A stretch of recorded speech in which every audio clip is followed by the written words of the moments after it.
Hello, takulandirani kuno ku Mabena Studio. Tabweranso ndi uthenga wina wa mtumiki wathu Twaibu. Mverani uthengawo komanso mutumizire achibale ndi alongo kwina kulikonse kumene ali kuti nawonso amvere. Tili mu nthawi ino yotsiriza. Malonda othina komanso kupanikizika chifukwa cha thupi kulipo. Ndikuyankheni pamene ndili pa mpata kukhuza nkhani ya ziwanda za fodya mayina awo monga mwakupempha kwa mnyamata wanga pa social media apa gulupu la adindo iye akupereka nkhawa kuti kodi ndingathandizike bwanji pa nkhani yokhuzana ndi ziwanda koma za fodya. Mutithandizire brother Twaibu kuti uza mayina chifukwa tsiku lina mutayala ndandanda wa ziwanda ine ndinagwiritsa ntchito mayina a ziwanda awa popemphera machimo ena anandithawa, zilakolako zina zidathawa, zikhumbitso zina zidathawa.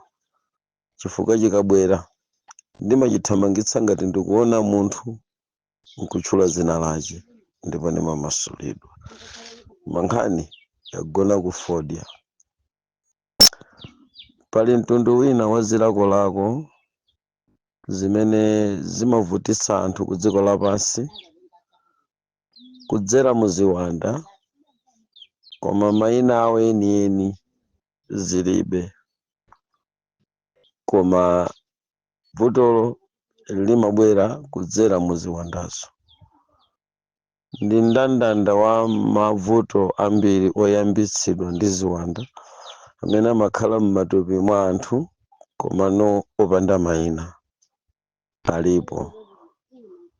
Koma fodya alibe mtundu weniweni wa chiwanda chimene chimatchulidwa mwapachokha, koma ali ndi kalonga amene amagwira ntchito pothandizira kusunga zilakolako zimene zili mgulu la kumpanga munthu kukhala pa chizolowezi cha chinthucho. M'Chingerezi timazitcha kuti addicted. Ndekuti zimveke bwino ndigwiritsa ntchito dzina lakuti pali ziwanda zimene zili mu addicted spirits, ma addicted demon amene amatha kutenga chizolowezi nkuchiyika pa munthu nkukhala mchizolowezi chimene chocho. Mwachitsanzo mukanena kuti janaba ndiye kuti mukunena the spirit of adultery, koma mukapeza kuti si janaba amene amapita kukamuyambitsa munthu vuto la masturbation. It's not janaba. Ndi ndani? Machimo achizolowezi amabweranso ndi ziwanda zimene zimabwera ndi kukhazikitsa chizolowezi pa moyo wa munthu nkukhala chizolowezi chako chimene chocho. Nde kuli gulu limene likutchedwa kuti addicted demon. So fodya ali mu gulu la ma addicted demon. Payekha fodya alibe dzina la chiwanda, koma ziwanda zimene zimayambisa addicted ndi zimene zimatenganso ulamuliro pa munthu kuti zikayambe kumpatsa munthu chizolowezi cha mtundu wina wake chimene chimakhalapo. Nde mukapeza kuti si mzimu wa janaba umene umakayika chizolowezi ayi. Janaba ndi spirit of adultery. Komano munthu kuti afike pakuti janaba ija chisembwere chija chakakhala chizolowezi, pali ma agent amene amapita ku project imeneyo, programu imeneyo nkukathandizira kuti vuto lija likakhale chizolowezi kwa iweyo. Ndibwerera pomwepa kuperekera chitsanzo. Anthu ambiri amayesedwa ndi tchimo la chigololo ndipo amapita kukagona ndi munthu, koma akabwerako amatha kukhala ndi mwayi opanga chisankho chosiya mopanda chilichonse chowavuta, ndikupanga ganizo loti ineyo basi sindizagonanso ndi mzimayi uja. Anasiyana nawo choncho mpaka pano sanapangenso. Mukapeza kuti anapanga chigololo zaka 5 zapitazo mpaka lero sanagonenso ndi munthu. Koma kugona nako kunabwera chifukwa cha mzimu umene tikutcha kuti janapa. Koma chifukwa chani anangopanga tsiku limodzi, mwa iyeyi simunabwere mzimu umene umampanga munthu kuti akhale pa addicted chisembwerecho. Ndikuti tsopano makosana amenewa ali mu gulu la ziwanda zimene zili ndi mayina pafupi 12 amene ndi ma agent amene amapita kukatenga tchimo lomwa mowa nkukalipanga pa munthu, kukalichita launch kuti chikhale chizolowezi chake. Ma agent amene amakatenga tchimo lakuba ndikuliyika pa munthu kuti ngati asabe sangapeze mtendere. Ma agent amenewo mayina awo alipo 12. Mukufotokoza kwangaku ndikufuna ndikupangeni inuyo kuti mumve kuti machimo achizolowezi ali ndi ma agent ake amene amathandizira kuti munthu akhale pa addicted. Koma nkuphunzira kwathu pamene timaphunzira nkhani zimenezi kapena kudziwa kwanga pa nkhani imeneyi, nkafukufuku tidapeza kuti mukamayitana ziwanda zimene zimapereka addicted ku anthu, chiwerengero chawo chimakhala 12 dziko lonse lapansi, ndipo mayina awo alipo 12 a mizimu imene imapangisa kukapanga anthu addicted. Now ma spirit 12 amenewa, mizimu 12 imeneyi, ziwanda 12 zimenezi zinagawana mitundu ya ma addiction olekanalekana ambirimbiri, ma millions ama addiction. Ndekuti mukatchula chiwanda chimodzi mupeza kuti chanyamula ma addiction ambirimbiri amene amakhala nawo. Ndiye ine ndikupasani mtundu umodzi wa chiwanda chimene chimanyamula ma addiction ambiri, kuphatikizamo chilakolako chofuna kusuta fodya. Ziwanda zimenecho kalonga ameneyo amatchedwa kuti makomo kapena kuti makoma, koma muchinenero china amangomutcha kuti kako. Mukati kako ndi mtundu wina wa ziwanda zimene zinanyamula ma addicted kupita nawo kwa munthu kuti akakhale addicted in a particular state, particular place, particular thing. Pachina chake ndikukakhala kuti iweyo uli addicted ku chimene chocho. Now kako ndiye kuti ndi gulu la addicted, ndi gulu la chiwanda chimene chili mu ndandanda wa ma addiction ambiri kuphatikizapo fodya. Inuyo ndichosowa chanu ngati mukufuna kupemphera, mudziwe kuti mukupempherera kako kuti atuluke mwa inu amene ananyamula chilakolako chosuta fodya.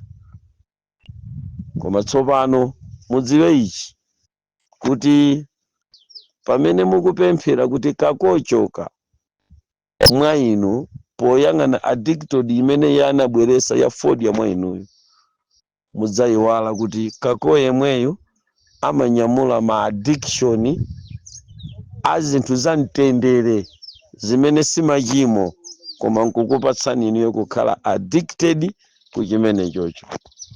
Mwachisanzo, kukhala addicted ku chinthu cha nyuwani, simunamve chichewa, addicted ku chovala koma za nyuwani, zakuti inuyo moyo wanu wonse mukati mwavala nkumva kuti tsiku limene lolonde zinthu zanu zili pabwino, muyenera kuti mukhale kuti thupi lanu lili nchovala cha nyuwani. Ndipo mukachivala 7 days kako amakutulutsani kukuyikani panja, nkukupasani chithunzi ndi ganizo lakutha, kuthimbirira, kusaoneka bwino, kubowa kwa chovalako, nkuyamba kukupasani maganizo akuti mukuyenera kuyang'ana chovala china cha nyuwani. Mukapeza kuti kuvala si tchimo, koma pali anthu amene ali addicted kuzovala za nyuwani. Ndipo kukhala addicted ku chovala cha nyuwani, addicted iyo ndi vuto ono limene limatha kukukankhira kuti upite ku tchimo lina lakusirira, lakusakhutitsidwa ndi zimene uli nazo. Koma inuyo mutha kumapempherera fodya amene muli addicted, amene addicted ya fodya, chilakolako cha fodya chinabwera ndi kako. Kakoyi ndiye mweyo amene anadza kupasani chilakolako chofuna kuti mudziona kuti muli pabwino pokhapokha muvale chovala cha mtundu wina wake cha nyuwani. Kako ndi amene amabweresa addiction ya zodzola, mafungo ngati ma perfume, kuti tsiku limene simunadzole perfume iniyo kutuluka mmaona kuti simudasambe, ndipo muli addicted ku chimene chocho. Chakhala chizolowezi chakuti mungayiwale chilichonse kuchipanga, mungayiwale kupesa, koma simungayiwale kutenga spray kupeperera kunkhwapa. Zivute zitani olo mutakhala kuti pamene popo angukuzizimusani, panjapa pakabwera alendo nthawi yomweyo, kwabwera anthu adwala usiku akuti mwatenge pa galimoto yanu. Pamene mukatola makiyi, musanatole makiyi a galimoto, mumayamba kayi kutola spray fye kutola makiyi ulendo galimoto. Chifukwa inuyo mumayenera kukhala ndi fungo limenelo limene mukudziwika nalo pakati pa anzanu, ndipo inuyo tsopano mumayamba kukhala fungolo, kuti popanda fungolo pamalopo inuyo simunafika. Addicted imabwera ndi kako, ndi kako yemweyo amene amabweresa addiction ya fodya. Ma addicted amitundu imene simachimo ndambirimbiri. Mumadziwa ena kuti ala addicted kukubwira sugar, chinthu chotsekemera, anafika pokhala nacho addicted. Ngati chakudya cho angadye, koma peto kwake osayika kokotsekemera mkamwa sanadye, amakhala kuti ndi addicted yobwera ndi kako. Tsopano ndikulankhula zonsezi chifukwa mukufuna kudziwa mtundu wa chiwanda chimene chimayambisa kusuta fodya, zomwe ndikukupasani chithunzi chake kuti ziwanda zimene zimabweresa kusuta fodya. Kusuta fodya ndi vuto palokha, komano pali mtundu wa ziwanda zimene zimabweresa chizolowezi. Ndiye kuti ndilibe dzina la mtundu wa chiwanda cha fodya, koma ndili ndi mtundu wa ziwanda zimene zimabweresa addicted, chizolowezi pa munthu. Mukudziwa inu kuti ena atu amasuta fodya yemweyo munena inu yoyo, asuta January, akakhalakhala azansutanso December. Tili ndi anthu mmakomomu amamwa mowa, anamwa January, azamwanso mwina December chaka chikamata. Kwa iwowo kusamwa nthawi yonseyi si vuto, koma mukapeza kuti kumwa ndi chimo, kumwa ndi kulakwa, koma iwowo wasale addicted kumowa. Tsono ndingalongosole mochepekedwa kwanga pa explanation iyi kwa inu amene mukufuna dzina la chiwanda cha fodya. Tilibe, koma mayina ndili nawo ine ndi mayina akalonga amene amapereka ma addicted. Ndiye mugulu lakako muli addicted ngati ya zotsekemera, maperfume, addicted ya kufuna cha nyuwani nthawi zonse zimabwera ndi kako. Ndi addiction ya munthu. Akako ndi amene amabweresa so addicted ya doti, kudya doti ndi addiction payokha imabwera mwa yoncho. Addicted ndi kumene akaswiri okonza zokonza anatengako nicotine amene amapezeka muti. Kuti chakudya chija chimayamba kukakupachika mmwamba mchizolowezi miyendo mmalere, kuti nthawi zonse kuti uponde uyenera kuyika chimene chocho kuti uponde pansi. Zimakunyamula nkukuyika mmalere nkumaona kuti chifukwa chakuti sinnadye chakuti sinnaponde.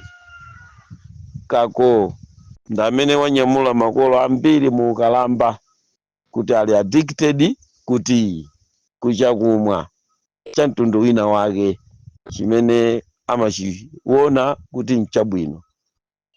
Mumadziwanso kuti chinthu chotentha kapena chozizira kako amatha kuchinyamula nkukakupachika iweyo chimene chocho ndikukhala mwa addicted ya kako.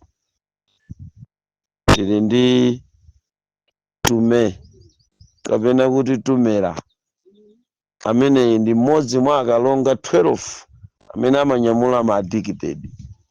Tsono mukafika kutumera ndi nkhani yosausa kwambiri komanso yovuta kwambiri, chifukwa ameneyo ndi amene amabweresa bodza koma la addicted, amatchedwa kuti tume.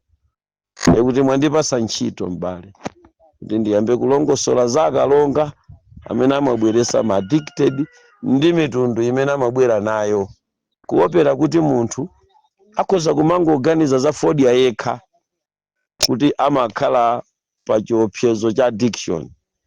Mowa okha umamuyika munthu pa addicted, chamba chokha ndi addicted. Ayi, kako amabweresa addiction ya bodza. Munthu ameneyo kuti akhale wosanama dzuwa kulowa amakanika. Bodza tu ndi bodza basi, koma pali addiction ya mabodza yakuti lilowe dzuwa usatheka. Ikamati cha mafolo sananame amanyamula foni kuyembera nzache. Halo, muli bwanji mani? Mani ndili bwino. Muli kuti apa? Mani posa chedwa pompa ndikungofika kumene. Ndinali mtauni ku gateway. Koma sanapite ku gateway koye.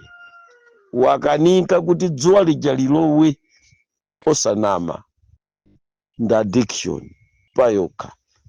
Imabwera ndi mtundu wakako. Ndekakoyi mukampeza kuti wanyamula ma addiction ambirimbiri, koma imeneyi ili mugulu lacha lakako. Iyeyo kuti dzuwa lija lilowe osanama sangakwanise.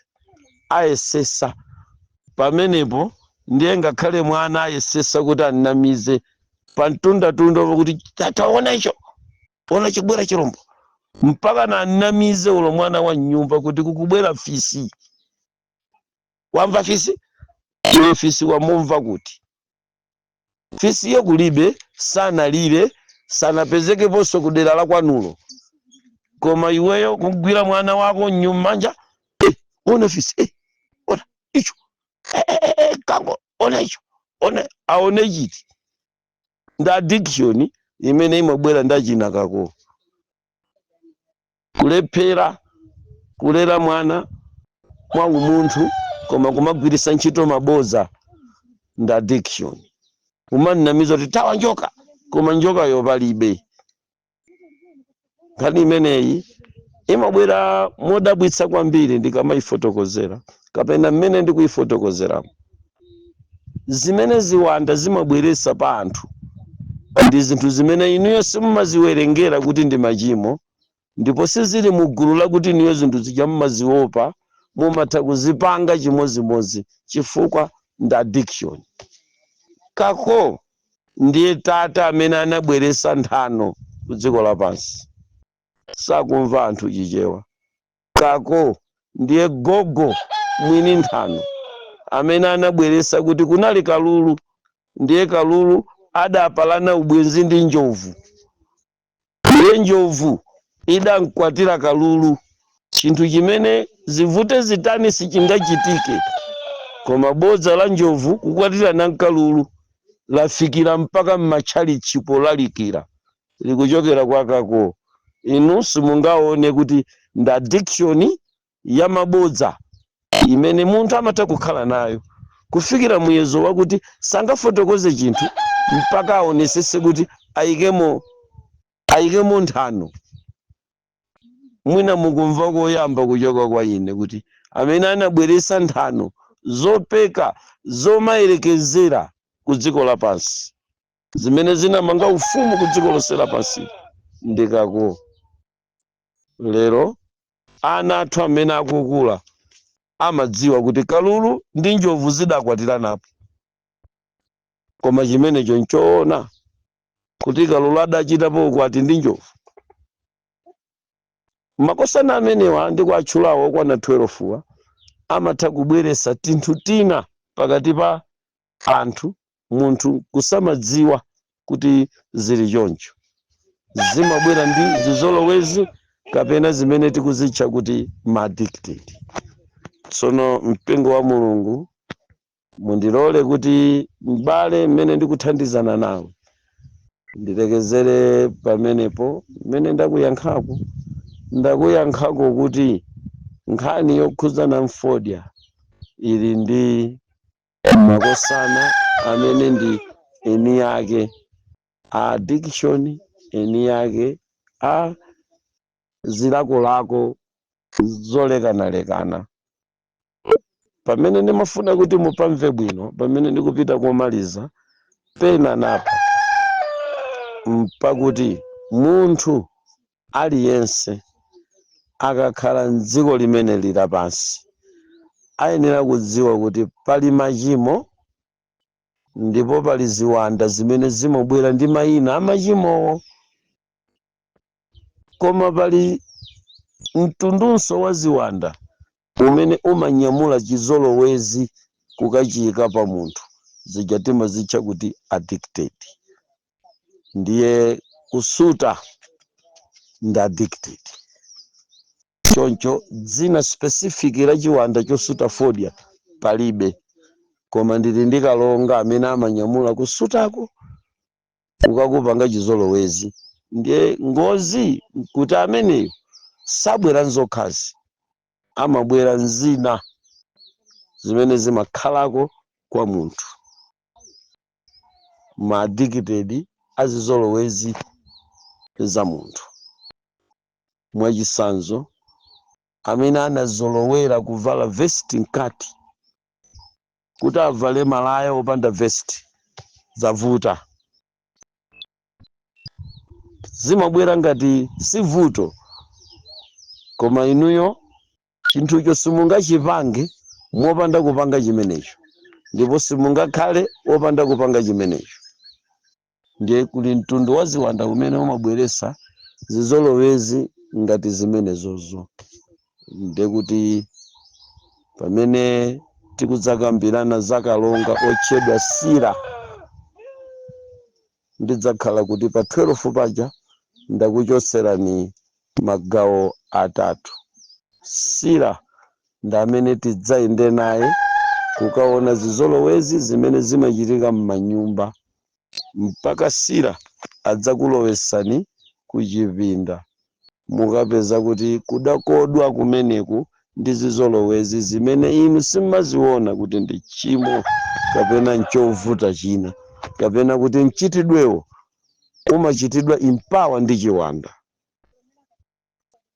Sakumva munthu. Iniyo mukudziwa kuti kudya chotsekemera si chimo, koma zimatheka kuti iniyo kudya chotsekemera mukuchitidwa impawa ndi chiwanda. ndikhulupirira kuti tsopano muyambe kundimva pamene ndikulankhula mfundo ngati zimenezi. Chimene mumapangacho si chimo, koma chimalandira mphamvu kuchoka kuziwanda kuti chinthu chomwecho muzichipanga. Mwachisanzo, Sila akachoka kuchipinda ndi amene amabweretsa chizolowezi choyenda, kuti silingatheke zivute zitani kuti dzuwa lituluke lilowe muli nyumba mpaka mtuluke mpite pa khomo pena pake. Chabwino ulo sikukhomo kwanzanu, koma mukangoyenda kuntalako nkubwerera kukanika kuti mungokhala. Sono mukapeza kuti kuyenda si vuto, koma kuyenda kwa choncho kwa addicted kwa chizolowezi kukulandira mphamvu kuchoka kuziwanda. Ndiye muyang'ane zinthu za chonchozo kuti chingakhale chili chani pakati pa anthu. Mukapeza kuti zisomo ndi zimene zimayenda kwambiri ku dziko lapansi, ndipo zinthu zina sungapitilire kuzifotokozera konseko, munthu akhoza kukodwa nkupezeka kuti sali pabwino. Sila ndi amene amabweretsa zizolowezi zogwiritsa ntchito zinthu pa khomo mpaka kukakhala chizolowezi. Mwansangansanga mupite ku foni mukapeza kuti Sila amatha kumpanga empower munthu kumaseweretsa ka asset kena kake m'manja mwake ngati mmene ili foni ndi kufika pa addicted. Kuti kodadzuka wanikoloko sanagwade mutu mwake sanaganize kanthu, kodali mtulo ndi kuti dzanja lili pamene pamakhala foni koma munthu wagona addicted. Koma kugwiritsa ntchito foni sikulakwa, koma mchitidwe wakukuyika pa chizolowezi ku chinthu china umachitidwa empower nthawi zina ndi mtundu wa ziwanda ngati achina Sila. Ndikhulupirira kuti inu mwandimva ndipo ntalekeza pamenepo kuopa uchulutsa ngatope ndikusireni pamenepo, koma Silayi muchite naye mantha kwambiri. Ameneyi ndakatundu wosausa kwambiri, amasausa kwambiri, chifukwa ndi mkulu yemweyo amene amakakuyikira kanthu kakundinena, ndi amene amabwera kudzabadwitsa mwana akundinena, amalankhula nawe akundinena, koma sadakunene anthu. Ndi Silayi. Tikumane mawa mpaka tsiku lina kapena mawalo. Amen.